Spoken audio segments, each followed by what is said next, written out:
2 நாட்டுக்கடையில போருக்கடையில உணவு தட்டுப்பாடு. வீடை இழந்து நாடை இழந்து இடிஞ்ச கட்டடங்களுக்கிடையில வாழ்ற ஒரு பையனும் அவனோட தங்கச்சியும். ஒரு நாளைக்கு ஒரு முறை தான் சாப்பாடு கொடுக்க வராங்க. தட்டு ஒண்ணுதான் இருக்கு, சாப்பாடுவாங்க.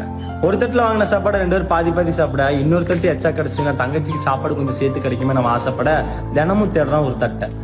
அதே பகுதியில போர்ல தன் குடும்பத்தை இழந்த ஒரு குட்டி பையன் வானத்தை பத்தி நிக்க, பெரியவர் அதை பார்க்க, என்னப்பா வானத்தை பத்தி நிக்கிறேன்னு அவரு கேட்க, அந்த பையன் சொல்றான், நானும் எங்க அம்மா அப்பா எல்லாம் இங்க நின்று தான் விளையாண்டுட்டு இருந்தோம். திடீர்னு மேல விமானங்கள் பறந்துட்டு இருந்தது.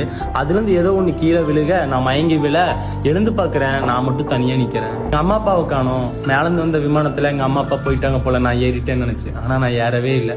ஒரு நாள் கண்டிப்பா திரும்பி வருவாங்க, என்னை கூட்டு போக. அதான் வானத்தை பார்த்து நிக்கிறேன்னு அந்த பெரியவர்கிட்ட அந்த பையன் சொல்ல, அந்த பெரியவர் கண்ணுல கண்ணீருங்க. அப்படியே அந்த பையனை கட்டி அணைச்சு கூட்டு போயிட்டாரு.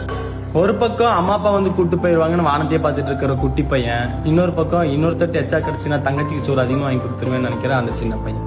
வானத்துல அங்கங்க விமானங்கள் பறக்க உணவு கொடுக்கறவங்களும் வந்துட்டாங்க. சின்னவங்க பெரியவங்க வயசானவங்க எல்லாம் அதை பார்த்து ஓட, தட்டத்தேடுற அந்த குட்டி பையனும் உணவுக்காக ஓடுறான்.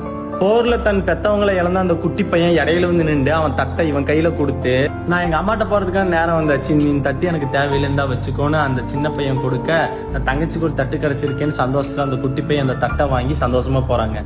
அம்மா சீக்கிரமா வா, என்னை கூட்டிட்டு போகன்னு வானத்தை பார்த்து அந்த குட்டி பையனோட மேல இருக்கிற விமானத்திலிருந்து ஒரு குண்டு ஒண்ணு விழுகுதுங்க. அது அந்த பையன் மேல விழுந்து உடல் செதறுதுங்க. அவன் நினைச்ச மாதிரியே அவங்க அம்மா அப்பாட்ட போயிட்டான்.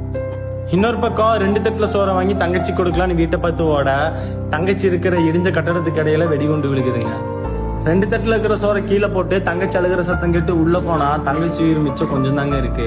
தங்கச்சி அப்படி கையில தூக்கிட்டு பதட்டப்பட்டு ஓடி போக, தங்கச்சி அவனை பார்த்து கேக்குது, நம்ம மேல ஏன்னா வெடிகுண்டு போடுறாங்க, நம்மளை யாருக்குமே பிடிக்காதான்னு கேட்க, தன் தங்கச்சி கேட்கிற கேள்விக்கு பதில் சொல்ல தெரியலங்க அவனுக்கு.